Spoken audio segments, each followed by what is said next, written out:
What's up, everybody, and welcome to another session. In today's video, we're going to learn how to create better user experiences in Webflow. We're going to learn about some underlying UX principles that can help you design any experience better in Webflow. And this session is going to be covered by me, Sergey, and Emanuel. We got a lot of experience with UX and UI in both worlds, so this is why it's good, because for Webflow users who are most of the freelancers, it's a special episode. It combines all the principles, so you will learn how to use them, how to follow them, and it's gonna be really interesting and interactive session. That's it, sweet. Yeah, mainly the principles that we're going to teach today are based on the book Laws of UX. And the book is about how you can use psychology to design better products and services. And if you're a beginner UX designer or you want to become a better UX designer, this is an excellent resource to get you started. You can later dive deep into topics and so on, but this will give you a really good foundation. Yeah, Emanuel, before we start, let's just introduce ourselves in terms of why the hell we talk about UX at all, because people might think what do you know about UX? Why do you talk about UX? So what is your background with UX? Yeah, so I studied design, technology, and business in Denmark at my college. And then later I started working as a freelancer, and I did a lot of client work that's UX related and also building websites for clients as well. Sergey, you have a little bit more formal experience, so why don't you share your background with the audience? Yeah, my background is very variety is huge, but I spent 4 years working as dedicated UX designer doing only that UX stuff on Oracle. I was working for construction business, so that was part of the Oracle, and we've been developing the application that helps people to manage construction business, and that was huge UX department with international team, and that was 4 years of intense UX only stuff. But I also had some fun with UI as well. So yeah, that is my background, and let's move with books. So as you can see, we're gonna talk about, so it doesn't matter which books you read, that's ton of books. I could say that from this particular screen, I have read maybe 6-7 of them. So this measuring user experience, design of everybody everyday things, game storming, about face, .NET things, print, designing interfaces, those books that I read, and 100 things that every designer should know. What is it? Do you have the same? Not exactly the same. I read Sprint, Don't Make Me Think. I read also Hooked. I read The Design of Everyday Things. I think that's it from this list on my... Nice. And it's always different from the book. In the book, you can read a lot of different stuff and things and you're excited about it. But when you start working, it's kind of a bit different what you use in every day. So here we have some other resources that are also excellent to help you on your UX journey. Norman Nielsen Group is probably the most extensive resource that you can find online regarding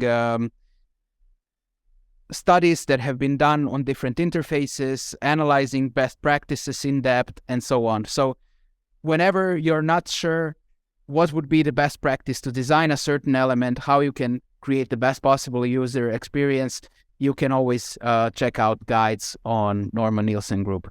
And yeah, Norman is kind of Bible for UX designers. They always go to this resource. I added user defenders and high resolution here, and Bayman institutes. Those are not obvious. If you Google for UX resources to learn. Those are not first on the list, but I found a lot of good stuff here. And High Resolution is a podcast where you see like a lot of UX leads. They're talking about UX and journey. So really recommend, like if you have time, just watch it.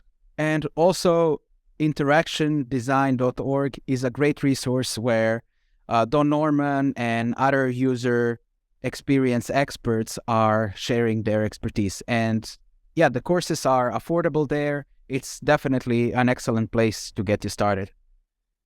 Or to, bring you to the next level at whichever part of your journey you are. There are really there are really courses that are tailored at every step of the way, no matter if you're a beginner, intermediate, or advanced user. This is departments. How departments works in like in any company would say who has departments of UX UI development. You know, like we are, as a lot of us freelancers, we include all of these roles when we work with Webflow. We covering UX and UI and development, but in big companies where they work with like product development, they have departments, and UX, UI, and development, they work closely together. So think about this like as a collaboration of a team. So there's always like a time when UX team would work separately from UI team.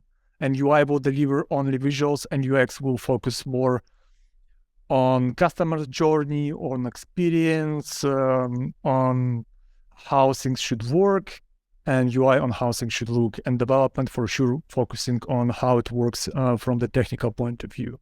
And when they all come together, this is where products get delivered to end customers, to end users, and where the business goal achieved. And this is where revenue comes from the result of all departments working together. For sure, there is like sales team, marketing team, but we're talking about those like main roles that we're covering today. I'll mention the discussion that you and I had because it's an interesting point of view as well. I was arguing that UI is just part of the user experience. So the design of the interface is just part of the user experience. So the reason why we had a discussion was that this is not exactly mapped out as how UX and UI relate to each other, because UI is just part of the user experience, but it's more about how departments in a company work. So you have UX departments, like Sergey said, that take care of the higher level planning, the wireframing, the user research, product strategy, etc. UI designers that take care more of color theory, typography, design patterns, interactions, animations, etc. So this is kind of the relationship that these two departments have, or these two areas of design have. Sergey, should we go back to the previous slide to show that? So when we always talk about like what UX is, it's also good to understand what UX is not. So this is not UI, right? It's not necessary. Like they work together, like you said, they work closely. But if UX designer, he doesn't know how to make beautiful UI, it is not his primary role, I would say.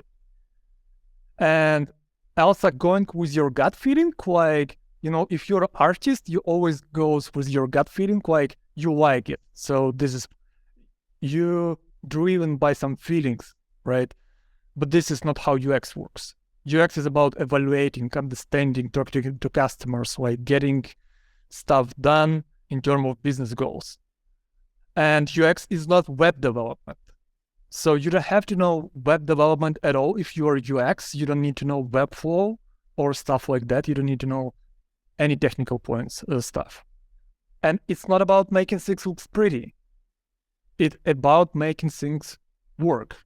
UX is just part of the customer experience. So you might have a user, and what they have in common, user experience and customer experience, is that you are taking a holistic view of where the user is going. So with UI design, you usually design one product. So that's, let's say, the website or something like that.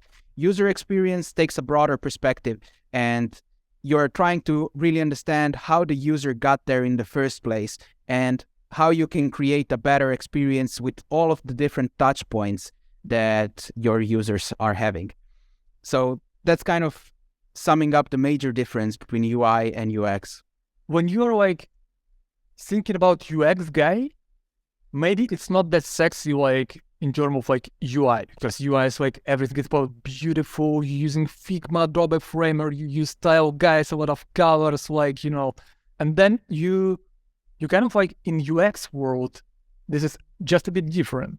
This is about the whiteboard, stickers. So you create stickers on a wall just to make this user journey or ideation. Or you spend a lot of time on Zoom calls with customers, just talking to them, understanding what the issue with the current product, how you can improve it. Or you do a lot of A/B testing. So you work with UI team to get few kind of like UIs for the product, and then you will evaluate which one works better. Or you do Google Analytics. You work with spreadsheets.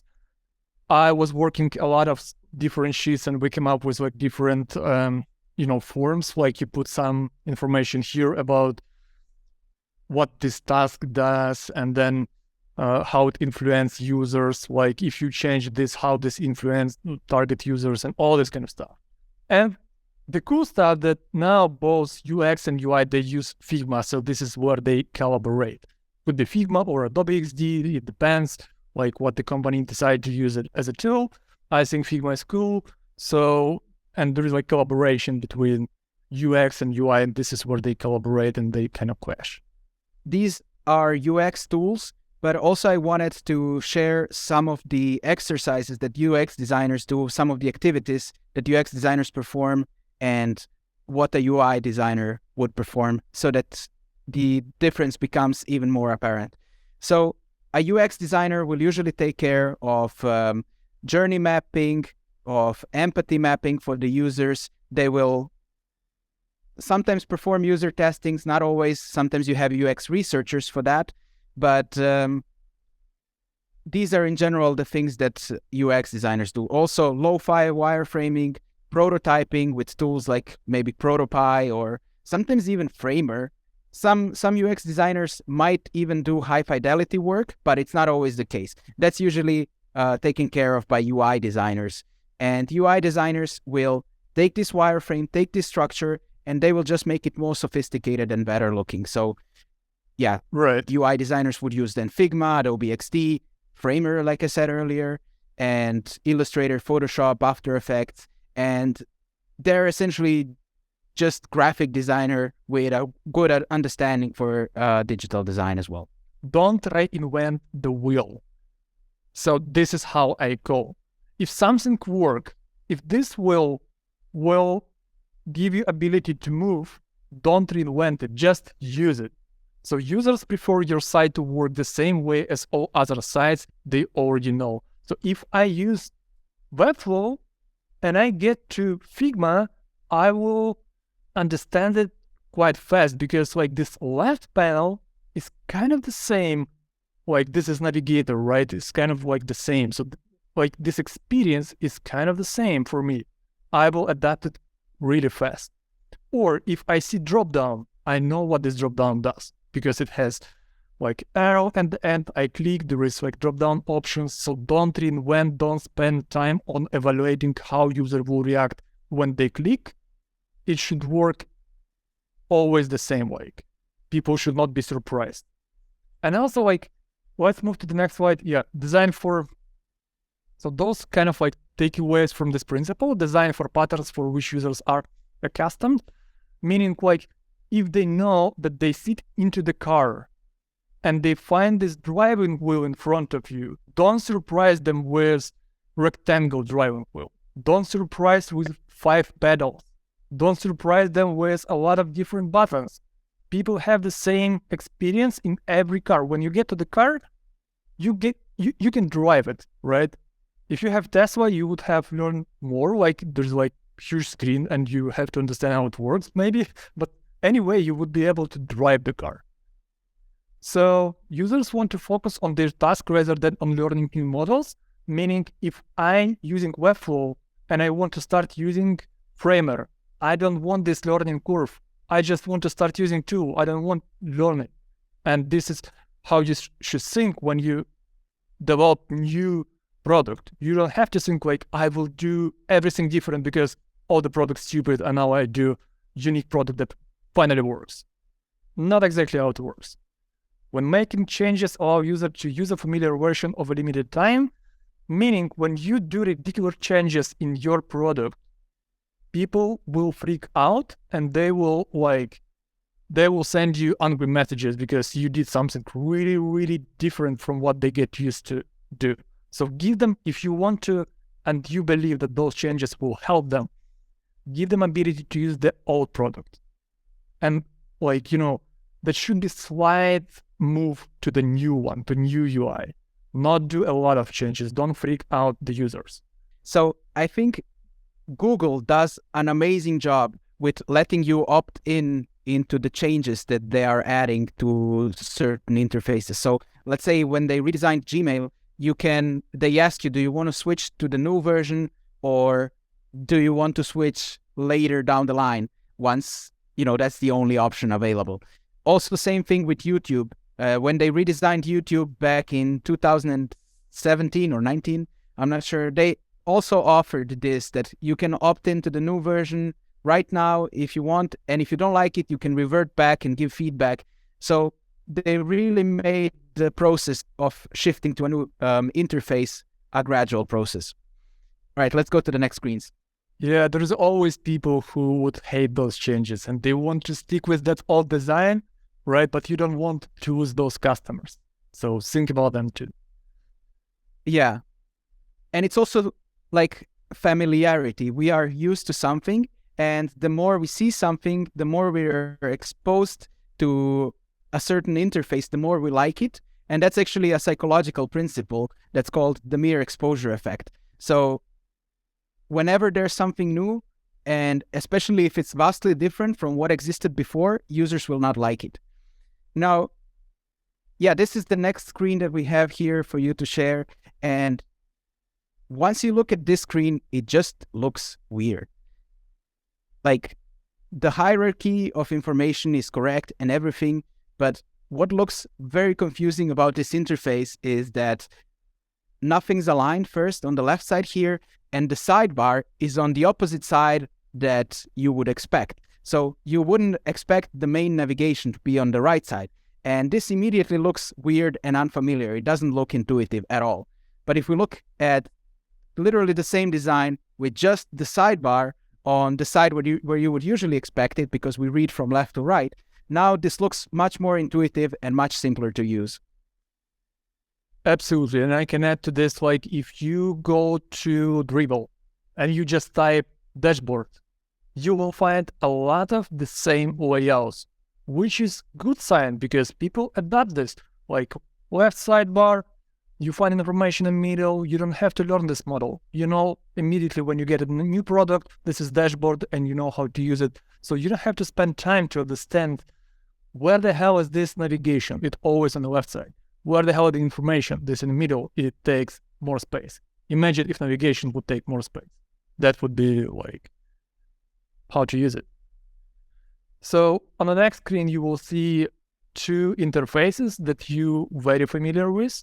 One is Figma and another Webflow. From the side, they kind of like same. So on the left side, you see this navigator with all the different elements. And same you see in the Webflow, you see like different divs. And when you click on a div, on the right side, you can see the panel where you see a lot of like, options and properties. And this is the same even in Photoshop. Like in Photoshop, if you just click on an element on the right side, you will see absolutely the same. For me, I was using Photoshop like from version 5 when I was a kid, I started. And when I get to Webflow, for me, it was like, wow. It's just like design tool, which is not. It is development tool, but visual, right? On the next screen, you see Bootstrap Studio on the back, and you see Webflow on front. They kind of really same. So if you open Bootstrap, you never heard about Bootstrap Studio, you open and you see like, wow, I know how to use it. Because it follows absolutely the same structure. It gets the same elements, and you can get how it works immediately. So, and that like Framer So yesterday we talked with Emanuel and he told me like, I asked about Framer. I never used Framer. Actually, I opened this like maybe 5 years ago and it didn't do the job for me. So I used another tool. But now with Framer, you can build websites, right? And actually, Emanuel told me like, if you know Webflow, you don't have learning curve. And this is what I expect from any tool that will come up after Webflow or Framer, that when I open this tool that does the same job, I know how it works without learning curve. So when you're designing, you want to leverage existing mental models that your users are having. So you want to use the knowledge that's out there in the world on other sites and so on when you're building your own experience, whether that's an app, web app, website, and so on. So yeah, leverage existing mental models, find what's out there, best practices, use those definitely. And a small disclaimer to add here, you might be thinking that's exactly what makes all the sites look the same. And yes, you're right about that. Partially it is, but that's also a good thing because your users can then focus on being productive in a new interface instead of having to relearn all of the patterns. Now, that doesn't mean that if there's a more adequate solution out there, if you have a more adequate solution to a problem than any solution that's out there, that doesn't mean that you shouldn't use it. If you have a better idea than what the best practice is, well, definitely use it. Just make sure to run it with a few users to ensure that the design that you created is as intuitive for your users as you imagined it to be in the first place. So if you reinvent a chart or an interface or some elements, make sure to test it to see that, yeah, it works better than what the convention is out there. And there should be really good, strong reason to reinvent the wheel, because wheel works perfect. Let's move to the next principle. Size matters.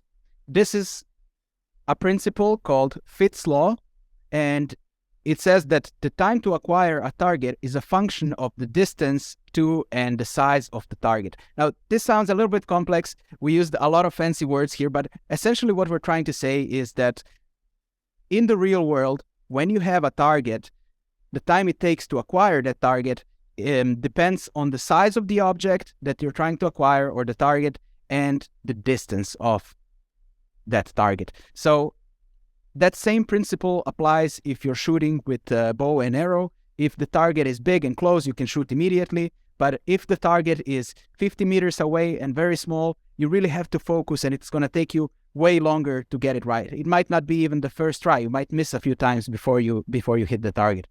So the same thing applies to user interfaces as well.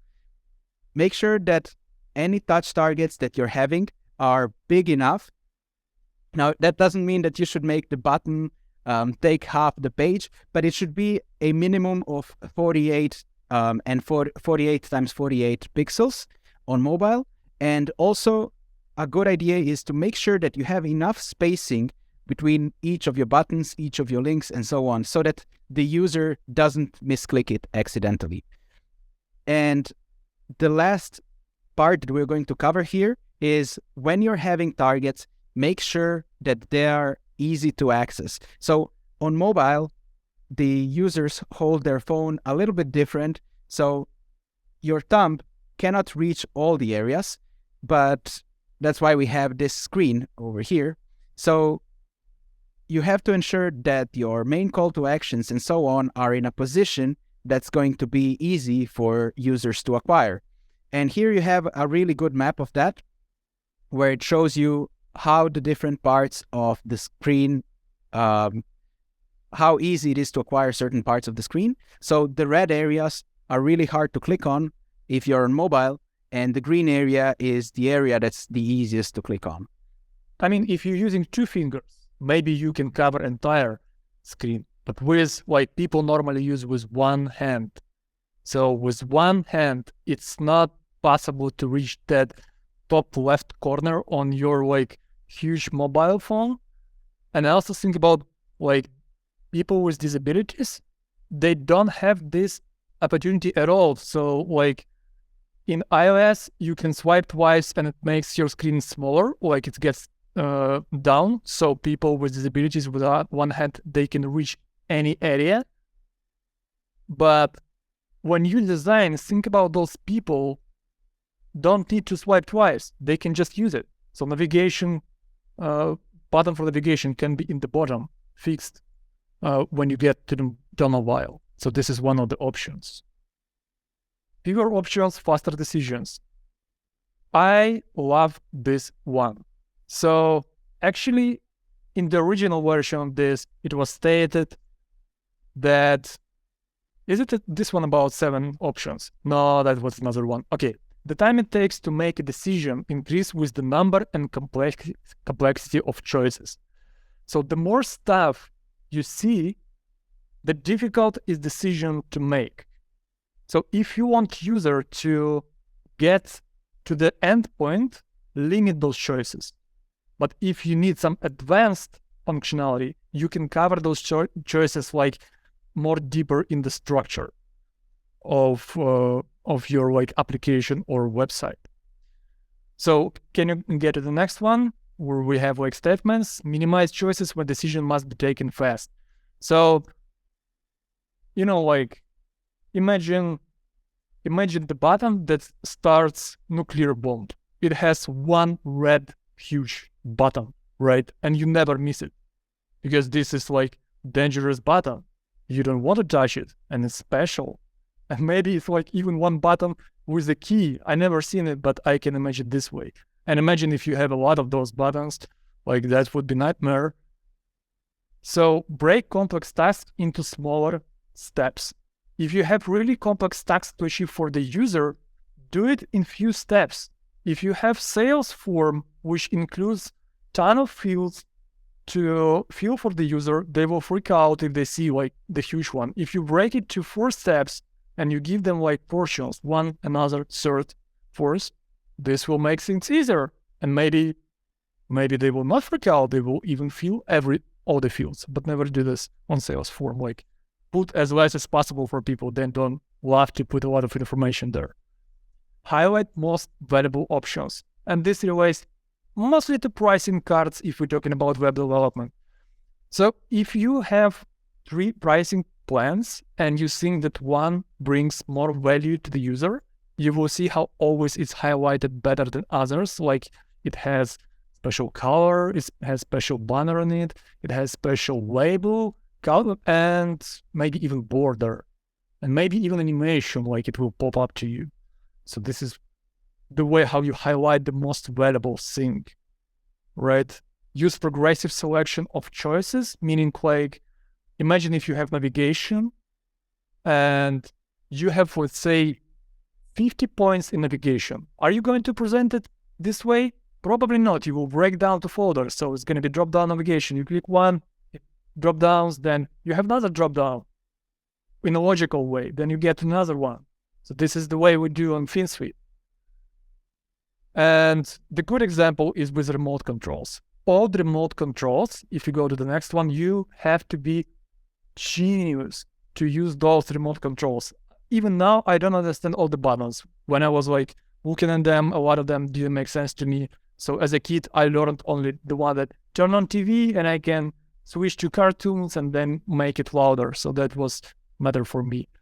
But for the grandma and grandpa who use those remote controls, they didn't understand all those like tiny icons, right? And you see this like, I made this, I generated in Midjourney Alfred Einstein with the remote control. So you have to be genius to use it, right?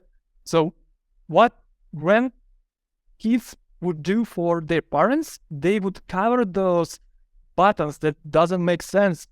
They would only keep those that would make sense actually, which is volume, which is switching the channels, and 1, 2, 3 to get to the 1, 2, 3, the most favorite channel of his grandpa, and for sure on and off. That's it. You don't need more. You don't need those like text size. Nobody use it. So now like new remote controls, they're really cool. They're minimalistic. They have one button with voice control even. And the funny one I just added on the right side, imagine if you have with one button, but that would do exactly what you want, right? With narrow link, that might be possible even without buttons. You just like with your brain, turn on your TV and go crazy, like watching those entertainment. So yeah, like limit choices. If you, for the user, like don't go crazy. And what do we have? Do we have more slides on this? Oh yeah, this is my favorite one. Like, you can be overwhelmed with the car if you don't know how it works. So even in the car, you always have on the wheel, you have some controls. On the right side, you have some controls, and you know how it works, right? But now let's look at the next one, where you see pilot cockpit. And that's crazy. So that's why not everybody can like fly on airplane. But even here, you can see it's breaking down to groups. Like they know that if they look to the left side, it relates to this function of the airplane. If they go to the right side, that's cover another part of airplane. I don't know exactly. I'm not airplane pilot, which would be cool for sure and sexy, but they break down to small pieces, right? And this is how pilot, they don't make a lot of mistakes because they know exactly this group. When they get to another airplane, I'm pretty sure it's going to be kind of the same. What else do we have here? Okay, and imagine in supermarket, you get and you don't know, there's a lot of choices to do. How cool would it be if you get only 2 favorites option that you have, and that's it. You don't need more. Like you spend 2 minutes, I take this or this, you have choice, but like it's limited, it's cool, right? And what else we have? Yeah, with Google, you don't have to learn how Google works. It doesn't give you a lot of options, and the progression here is cool because you start your task with just typing what you want to search, let's say FinSuite, and you have only relevant options even in Google. So if you go for FinSuite, you don't have this right side, which you gotta see on the next slide. On the next slide, if you look for cats, you will find a lot of stuff. You will find cats pictures, like movies about cats, like more stuff, more entertainment about cats. But for FinSuite, you will get only like FinSuite stuff. One thing that I would like to add here is that with Google, you are not presented with any other options such as images, videos, etc. until you type in your search query. First, after you submit your search query, you're presented with other options. And what this does is it really removes all the cognitive load from the user. So the user doesn't have to overthink how to use this tool. And this is essentially what made Google so successful as a search engine in the first place. All the other search engines were always complex. They would overwhelm the user. They had so many different options. Google just had one search field and one button. And first, after someone would submit something, they would be presented with other options. And that made the experience much more intuitive. And of course, their algorithms were superior.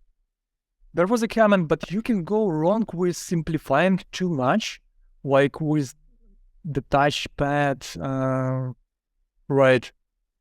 In Apple TV remote, people complain about the UX of the touchpad all the time. Yeah, so this is like, don't go crazy. Don't oversimplify stuff to the point of abstraction where you can't really do things. Like, it still should be usable. Like, don't go like with, removing everything is crazy. You want to remove redundancy. You want to reduce complexity as much as you can without oversimplifying. So we're going to address this principle a little bit later, but just imagine if these icons here wouldn't have labels. The problem with just icons is that you don't necessarily understand, or at least all users don't have the same shared understanding of what a certain icon means. It can mean different things for different people, depending on their background, on their prior experiences, and so on. So avoid using buttons that have just icons in them, and whenever you can, either accompany it with a label, or like in the case of these icons over here, as soon as you hover them, there is a tooltip that appears inside. So then it becomes clear what this button really is. I really like this code that perfection is not when there is nothing to add. Perfection and is where there's nothing to remove. Meaning, If you remove everything and it still works, this is perfect, right? You can always add more stuff and more stuff and more features and people get confused.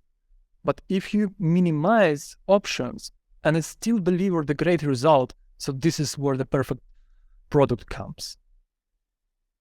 Yeah. Your turn. Well said. All right. Our next principle is keep it organized. Now, this is related to Miller's law, which states that the average person can only keep 7 plus or minus 2 items in their working memory. Now, this principle gets very often confused and misquoted, and people say, oh, users can only remember 7 things, so we need to have 7 or fewer items in the navigation or in the menu. And that is not really the case. It's more about how people process information, and they figured out that it's not just about 7 items, not about 7 strings, for example, 7 words, but instead it's more about 7 chunks of information. So if you organize your interface well and you create meaningful groups of information, then this whole chunk is perceived as one item of information. And a user can have up to 7 of those. So by putting things into meaningful groups, we are enabling the user to use as little cognitive efforts as possible. Go ahead. I've heard that even not 7, 4 is like enough for people to remember. Like they can remember more than 4. That's why in the credit card you had those digits like divided to 4. So you remember 4, you type it, then you read another 4, you type it. So it's like 4 is like perfect number, and 7 is like remembering 7 is crazy. But with navigation, you don't have to use to remember this navigation, because you see this navigation all the time. This is like in front of you. With the sticky navigation, it's always here. You don't have to use your cognitive memory. Yeah, so that's definitely a great point, that with navigation, you can always look at it. You just need to know navigation here. And by knowing that the navigation is here, you can always look it up. And that's just one chunk of information. Same thing with the credit card. You're essentially having 4 chunks of information, 4 groups of 4 digits. So this is why separating things into meaningful chunks reduces the cognitive load and makes it easier to, recall your credit card or just to read it or type it in, because you're having fewer chunks of information in the first place. This principle is also about highlighting the most valuable options and using progressive selection of choices. So here we can see a really good example of how chunking is done in an interface. So we can see that this example has a really clear hierarchy. We have this main title of what this currently selected option is all about. And then we have one group, which is core products. We can see here one group of information. Here is another, active products. And here we have info. So everything is chunked together really well. The hierarchy is immediately clear, and it's just easy to process at first sight what's going on here and which information you're seeking for. We want people to focus more on core products. So that's why you see with attributes, controllers, and extension, bigger, special, right? And active products, they exist, but they grouped into another group. So those are not our primary. So primary, they are special. So primary elements, secondary elements are in the middle, and then here we have tertiary elements. And you don't necessarily need to use the same approach every time when you design an app bar, but it's just one showcase. It's just one example of how you can chunk the information into meaningful categories. Another great example is Stripe.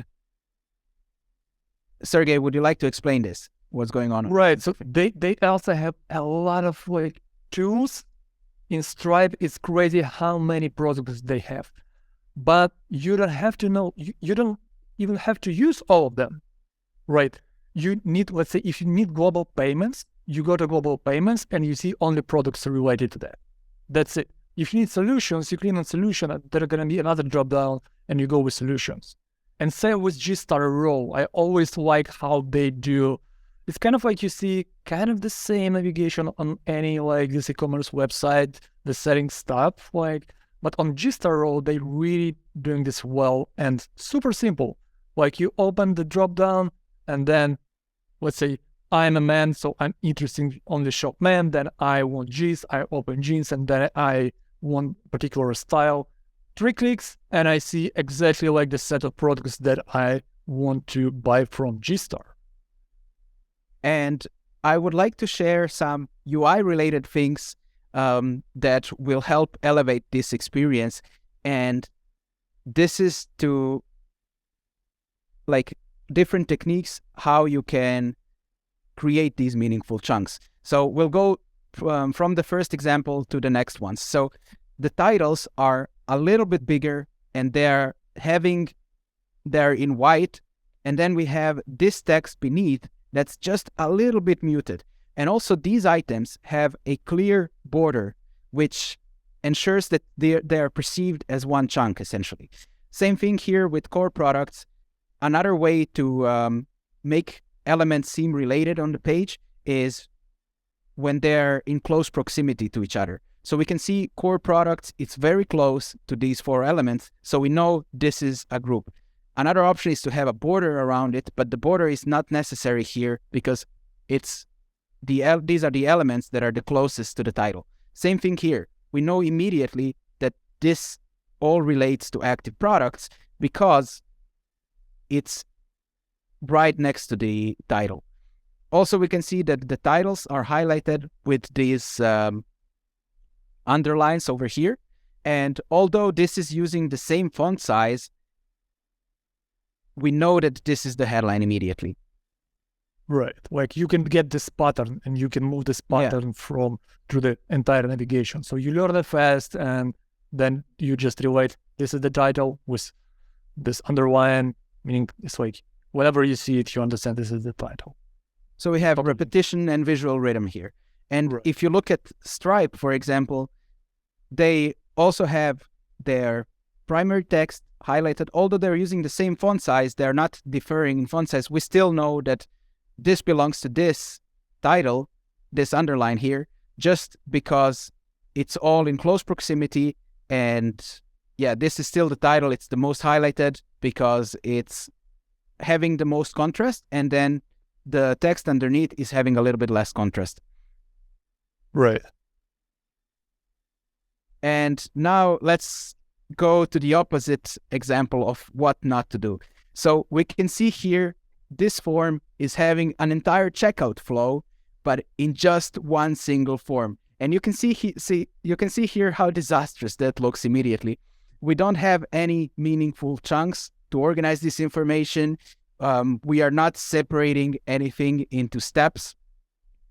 And it just feels so overwhelming. It feels very hard and effortful to complete it. But if you break this down into a regular checkout and you just separate this in different chunks, then it doesn't feel overwhelming at all. Although you complete actually the same form, you are, giving the same amount of information to the interface in the first place. So man, and all those like optional stuff, like if it's optional, just keep it as it is. And if it requires just put that, asterisk, red asterisk, this is special. And I don't care about optional, and only about required. That's it. I don't the other way around. Course. A common pattern is also to hide required and then make sure that all these fields that are hidden are required and just show fields that are optional. Just remove all optionals and that's it. You don't need them. Or all requireds, depending on what you have more of. Like imagine you're in a supermarket and you know exactly where to go. And in supermarket, like if you go to grocery, you see like only grocery stuff. You will not find, like something like Coca-Cola in grocery. When you go to drinks, you will find drinks and you know exactly where this like shelves with the drinks. So in supermarket, they have customers flow. So he goes to grocery, then he goes here, like they even put the shelves in a particular way and they like group all the stuff. So it's not a mess in supermarket. I've seen like even people educate and other people how to design in supermarkets. Like the flow is defined for the customers, and they really break down all the space in supermarket in a meaningful way. So yeah, peak and end matter means that people base their evaluation of an experience on the peak and ending moments. So I always think about this as a vacation. For me, short vacation is better than long vacation. And when you take, and I explain you why. So when I take vacation, I always remember like the most exciting moment I got in this vacation. I also remember how I started, and I remember how it ends. If the end was great, I remember this as a great experience overall. And I don't care even if something was not working well during like my stay, but if on the peak I was happy, and at the end of checkout everything went well, and I just left the room without any like complaints or stuff like which I never had, I'm happy. This is cool occasion. And same with the product. Or yeah, this is two awesome examples. Elsa, it was done in Midjourney, so we don't have to name any names. So I could take took these pictures. So when you go to the concerts and you see like your favorite band playing, they always start with some song that you know, so it's kind of familiar place. You warm up, then they go with some new songs. You don't really like them, they new, but you hear like those hits, those like songs that you know all the words, you can sing, you can dance together with performer, right? And then this like best song in the end, and you're so happy and excited, and you go out from the stage like, and you just like sing this song, and you were waiting for this particular song the entire event. And you're happy and you say like that was the best performance ever, even if those new hits were sucked. Right, so you don't remember that, but you're really happy about experience overall. And same with the mountains. When you climb to the end, you remember that magical moment where you see those mountains and you see like, sunset.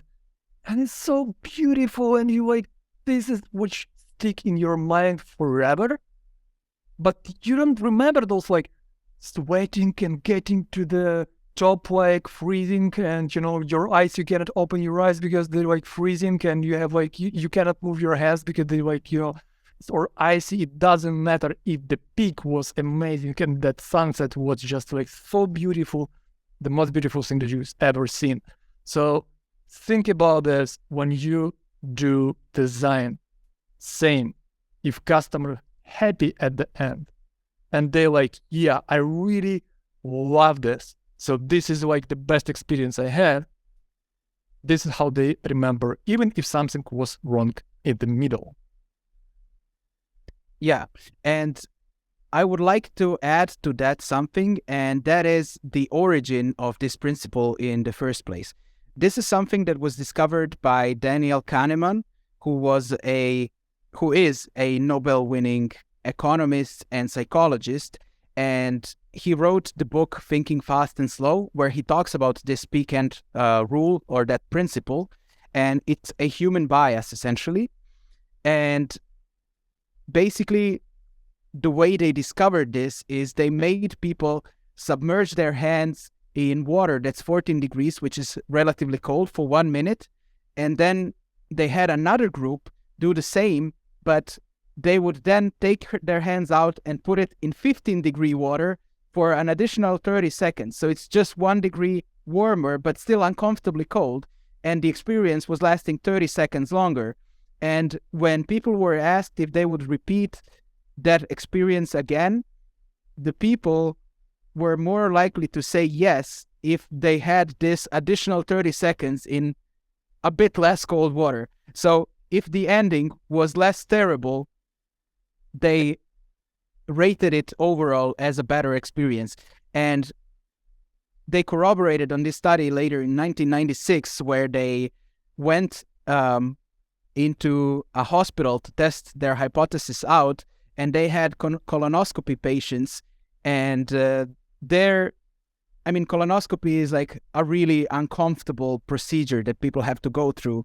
And if the doctor would leave the patients 3 minutes or 4 minutes after the colonoscopy to rest, where the experience wasn't as painful for those last few minutes, then the viewers, the patients in this case, were rating this experience as less painful and less uncomfortable.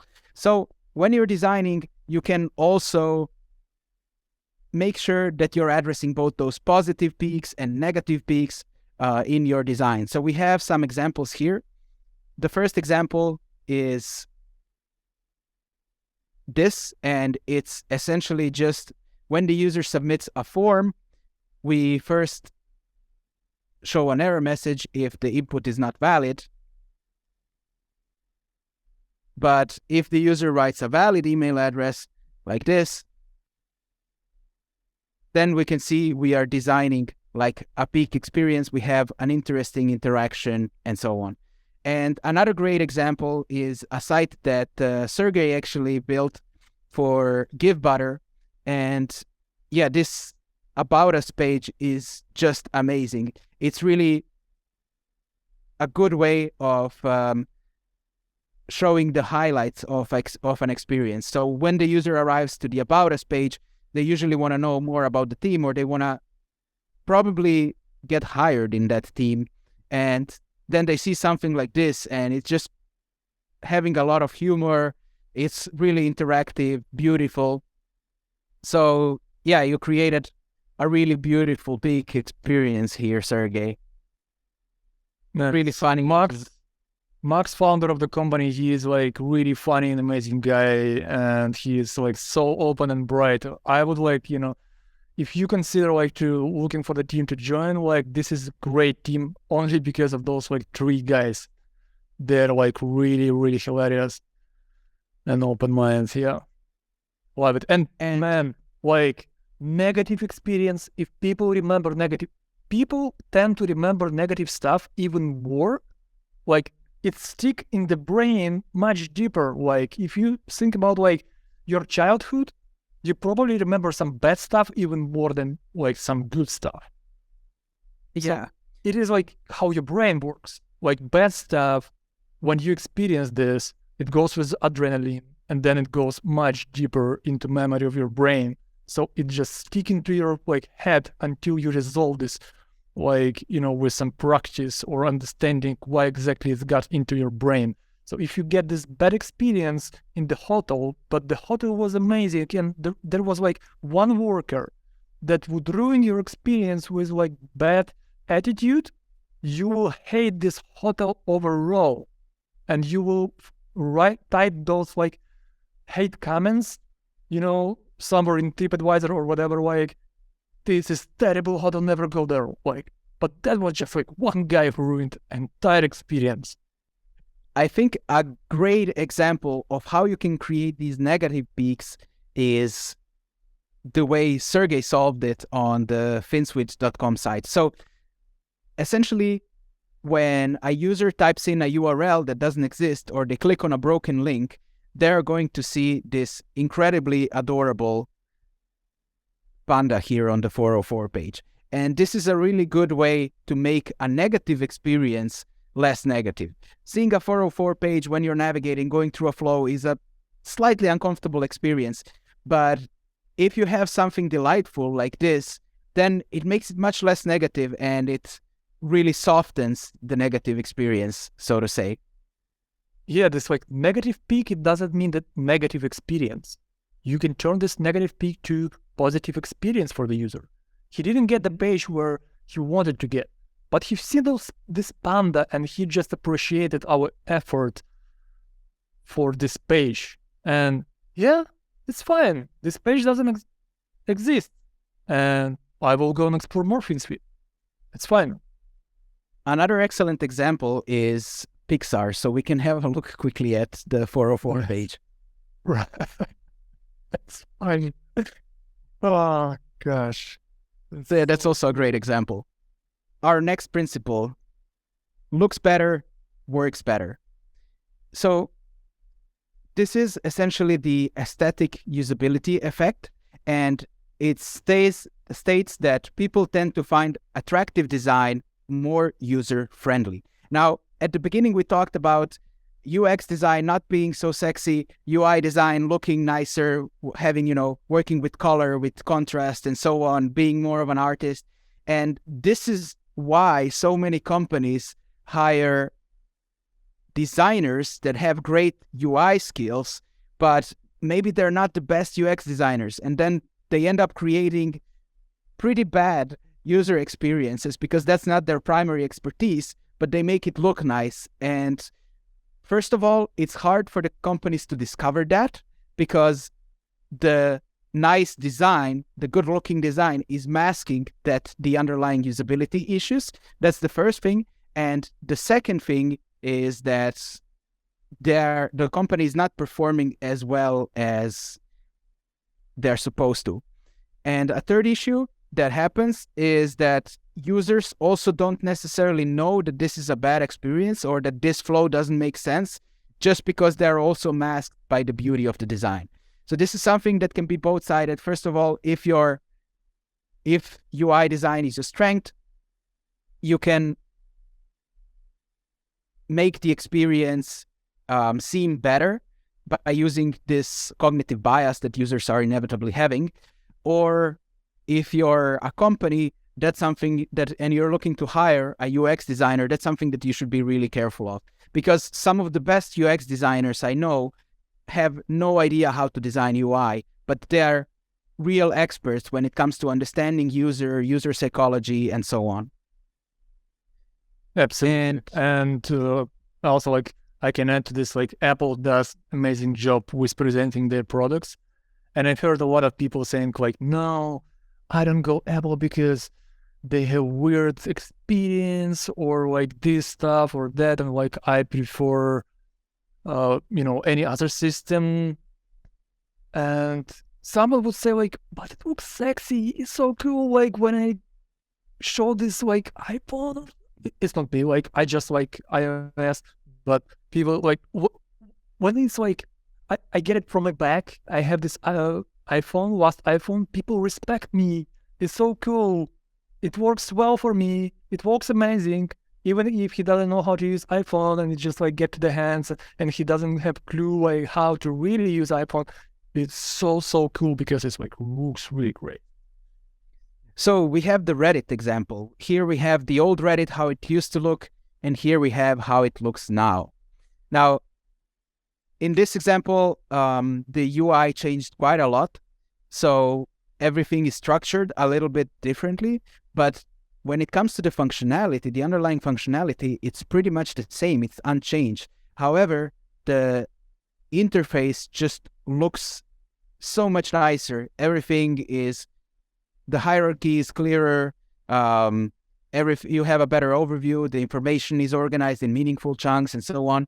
So because of it looking better, it's perceived as being much more usable than it was before. If you discover this design right now, you would see those two designs and you don't know that those two versions of the same product, and you would say I like this one more. It works probably better. I would go with this one because this looks ugly. And what the hell is it from 19th? But this one is I'm pretty sure it works fast because it looks better. But I'm pretty sure that the other one were working more fast, right? Because now we got more stuff for make things beautiful. We have more stuff to work. And to add something to that, it's very closely related to the halo effect. So the halo effect states essentially that when we have a limited amount of information, our brain paints a picture of the information that we don't have. So let's say if a person is good looking and confident, we will automatically assume that they are more competent and better at certain skills and more organized than someone who doesn't have confidence and is not as physically attractive, which is unfortunately a cognitive bias that we are having. So with this is a great example of two different interfaces, and while this Craigslist interface as it is looking much uglier, it's actually more usable. It's easier to find the information that you're looking for. If you look at the redesigned Craigslist that someone did on Dribbble, sure, it looks aesthetically pleasing, but how do I find housing here? I don't know where to click. Same thing with how do I find jobs? Like, it's missing a lot of information. So it oversimplified the user interface. But if we would see for the first time these two screens and we would have to rate the usability of each, we would most likely rate the usability of this interface as being more usable, although it's not. So this is a great if you example. give user a task to achieve, if you tell him like, find me house for sale, he will do it much faster on the left side. So this task will fail on the right side. But if you just ask a question, which one you think works better based on the visual representation, they will definitely choose the right one, and they will think it works better and faster because it just looks better. So just like if your product it's just the way, if your product works well right now as it is, maybe you just make it more nice, like more related to the time, and it's get even more attractive. Like you don't have to change everything, but you just need to remember that like you have to leverage this your product with design. So put some love into design and it's going to be even more cool. If you want to explore cognitive biases and if you want to understand humans a little bit better, an excellent book that I can recommend is Thinking Fast and Slow by Daniel Kahneman, which we mentioned earlier. Okay, I go with odd one out. So this is how we call this, but for the Restorff Effect, this is how was the original name of this principle. And it stated that people tend to remember the object that is different from the rest when there are multiple similar objects. And remember, I was talking about the pricing. So this is kind of about this, like people will remember this pricing object more than others because it's like special. So if you want to like highlight this like particular item from the list of the same items, make it different. So use visual cues to highlight important information and actions. Like if you have the model window and you have two buttons next to each other, cancel and delete, and they have absolutely the same like visual style, wow, this is dangerous. You can delete stuff but you didn't want to do. This is dangerous action. So that button should be red, and use color as signifier what it means. Like, you know, red means dangerous. You cannot undo this maybe. So when you click this delete, this will do some harm to your data. You will lose data. So that should be special. And cancel is always like secondary button. So prioritize salient items and avoid overwhelming users, meaning if you have a lot, just group it or make like, you know, priorities, put stuff, important stuff first, like we did with navigation in FinSuite. And ensure accessibility by using multiple forms of contrast. It means that don't only rely on, let's say, colors.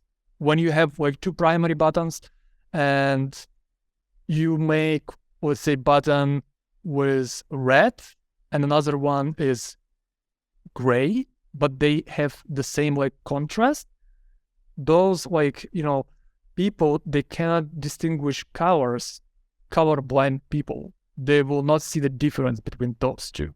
This is not exactly how it works, but this is just like simple example. So put some other stuff, like maybe underline, maybe you don't do background of the secondary button, maybe you just do, you know, like border around, like a lot of different options you have. Or icon, another option. Yeah, or icon. There's an icon sure that accompanies the color as well. Absolutely. And be mindful of motion to prevent sensory overload. Like in FinSuite, we have a rule. We got the rule 0 interactions on buttons. Like Zero. So you don't have like, it's not moving, nothing moving except 3D. So we really take care about this usability. And we also think that it works fast when you don't have this time of animation. Like if you look at any application like Webflow, if you look at applications like any other application that you use, there is no like, actually in Figma, they use some transition time, but Webflow, they don't. Like in Webflow, when you hover over something, it will just like get immediate effect. When you want to open some special, like some window or property in Webflow, you don't want to see this navigation every time, this floating stuff, like beautiful things flying from the left to right. Like you don't want to see it. You just like click, boom, do the task, next one. So it's like should be snappy. It works fast. So be mindful of this motion to prevent sensory overload. You see a lot of F for thin suite, right? And just find E in like all those roles. It's super hard to find because they're all the same. Like, you would have to spend some time to find for E if you look at a lot of F, because it has like same shape, kind of like it's just slightly different. There has like few additional layers to this letter. But if you want to like people to find this element among others, like, look, you can make it bold, you can change the color, you can even make it bigger, you can even make it blink, like if you're not afraid to freak out your users, it's fine. So it's like if you want to sell stuff, like special t-shirt, special edition, you put some label on this, you make the border, you make it bigger, like bigger than other elements. If you want to say like to sell Pepsi among other Coca-Cola bottles, probably you make it special and people see like, wow, I want this Pepsi because it's like not as all others like bottles. I want the Pepsi, even if you wanted to buy Coca-Cola. It's just, I'm joking, but like, I don't know, like a lot of people have been complaining about the design of Webflow pricing models. Like, I'm not going to talk about this, but I'm going to talk about like how they make the CMS special. So the CMS is most valuable for you because you can do a lot with CMS, and Webflow advantage, like one of the main advantages is CMS system. Like with CMS, you can do pretty much anything, any website you want, like, and as of course, like with a free, I don't remember, can you do, I don't think you can do custom domain. No, you can do N3 content editors. Yeah, like CMS is the main feature here. And they change color, they put a special banner on top, and like if you look at the contrast, they have like white on a black and others like black text on the white, right? So it's like super special. This relates very closely to hierarchy of elements. And by just highlighting a certain element, you can guide where the user is looking at. So this will also serve as an anchor, basically, when the user arrives to that page. They will see this first. Most likely they'll read this option first, and then later they'll move to the other ones. So in terms of pricing, it creates an anchor in the user's mind, but it's also the most prominent item on the site. So you're most likely going to see which options are available on this plan. The next principle is nothing to remove, and that's Tesler's law. Every system has a level of complexity that cannot be eliminated. Before we saw it with Craigslist, with that example, that's an excellent example of how an interface is currently and how it cannot be simplified so easily, like some designers in Dribble would like to think. So sometimes you have information that you just cannot remove for different reasons. So in these cases, you shouldn't also remove it. Then designers should try to manage as much of the complexity as possible so users don't have to. Now, what does this mean? This means that you should organize the information in meaningful chunks, like we said before. You should create a clear hierarchy and so on.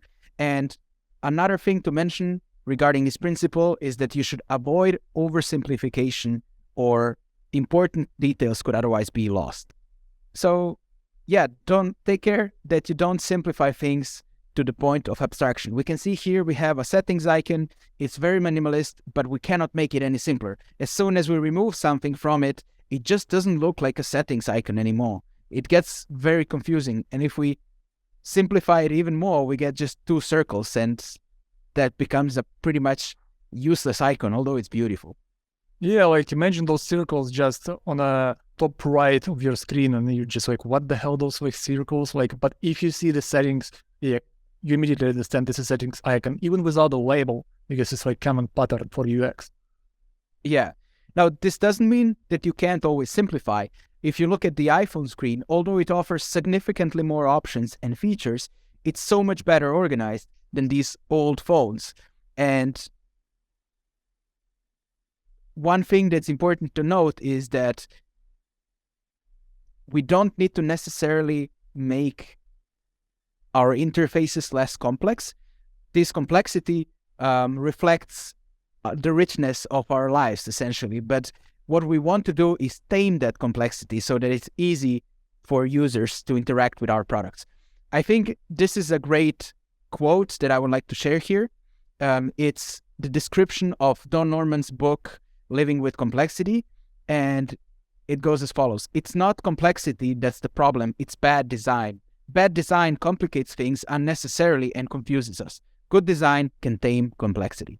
The last example that I have for this principle is the Webflow interface. It's incredibly complex. We have a lot of buttons, features, inputs, and everything, but everything is so well organized that it becomes very easy to use. Sure, it has a learning curve because it's a professional tool, but everything is so well organized that you can start going really quickly, and it's easy to find the properties that you would like to change or the information that you'd like to retrieve.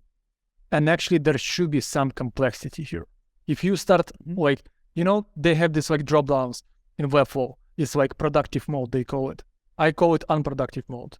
Because if you have everything collapse, it's just like nightmare. You cannot get to like those options fast. I want all the options to be in front of me, even more like. I want this panel to be huge, a lot of buttons. For me, it's fine because I know exactly what it is. Like I click, and it's good for me. Like when you collapse, it's like minimalistic, good tool. Like there is nothing to learn. Wow, there is like no learning curve at all. But what can you do with this? Nothing. I want everything be open, like for me in front of my eyes. That's why some people prefer that office phone. They know exactly that button. You call this button and you call this person in UX department, or you call this button in sales department, and you don't have to go in iPhone, click, swipe, looking like, type the name of this person. You don't have to remember this. Like that's what we do if you don't have this office phone. So some complexity should be like, you cannot oversimplify everything. So don't make me wait states for response time should be less than 400 milliseconds to maintain user focus and improve productivity, meaning like if it's more, like if you make like 800 milliseconds animation on the button, or the next action that happens after click on the button more than 800, people might think that something goes wrong. And if you don't tell user like there is like progress bar and you wait for this and the action will end, people will think like, wow, my connection is broken, my phone is broken, like I should refresh. He refreshed, he waits another 800 milliseconds, he doesn't finish his task, he deletes your app, that's it. Bad user experience. But if it works fast, like you click, boom, there is like progress bar, he will see and look at this like, progress bar going, like even if it's just like spinning wheel, it's fine, something happens, I can wait, and you just wait. That's why when you call to service, they like put you on a like queue with like 20 minutes of waiting, and they tell you like you're second in a row and you listen to this beautiful music, right? And then they just like give you some, maybe sell some stuff, some services, and like they reduce this waiting time with doing some entertainment for you. So progress bar will help to reduce this time. Animation will engage users, like while you're waiting, you can learn other products. While you like onboarding and like doing some stuff for you right now, you can learn, you can like order the meal, or you can drink a coffee while you're waiting for the guy coming to the reception in the hotel. So that's what they do. they reduce this time, but giving you some stuff, right? They do this in IKEA. In IKEA, when you go to the huge queue, they will give you free coffee. So you get to the coffee, and if you have 2 coffee, that's probably too much, but like they give you some stuff. So you're happy, your experience is good, you get free stuff. Adding delay to a process can increase its perceived value and build trust with the user. This is good with money. Imagine if you just like sending someone $100,000. You click and it's like, boom, no money. Wow, freak out. So, and you say like, did it really send? There was no feedback. There was no waiting time. They just like sent my $100,000 just like in no time. I was like earning those money my entire life, and I'm just like, oh, gone. So people expect that it's like some process. There is delay. There is progress bar. They're like, your money is going away from your wallet and transferred to another person's wallet. It's done, confirmed. You have huge animation, or you don't have money in your wallet, and voila. User satisfaction, all good. I'm happy. My money is safe. It's just transferred to my wife or like, to another bank. It's like, don't make people get experience like this guy. He was waiting for a while, for the feedback from the system. That's how generated by Midjourney again. I'll give like a really short summary of the Doherty threshold once again. So make sure that your interactions are below 400 milliseconds whenever you can. So when you're hovering a button, when the user is clicking on a link and so on, you want to keep the waiting time to a minimum. You don't want long animations and so on, because it makes the user feel like they're being less productive if your transitions are just taking too long. So keeping your interactions below 400 milliseconds ensures that neither human nor machine have to wait for each other, or at least it doesn't seem like they have to wait for each other. And the second thing is, using a loader makes waiting more tolerable. This is another thing that you, Sergey, said. And the third part of this principle is to sometimes deliberately delay the amount of time that it takes for something to be completed. Like with the transaction, I think this was an excellent example. And with that out of the way, I think this is our last slide. So we made it to the end. It took a little bit longer, but we got there. Thank you, everybody, for jumping in. This was a really long and informative session. And if you like this type of content, definitely hit that like button and subscribe to our channel. Thank you guys for spending this time today with us.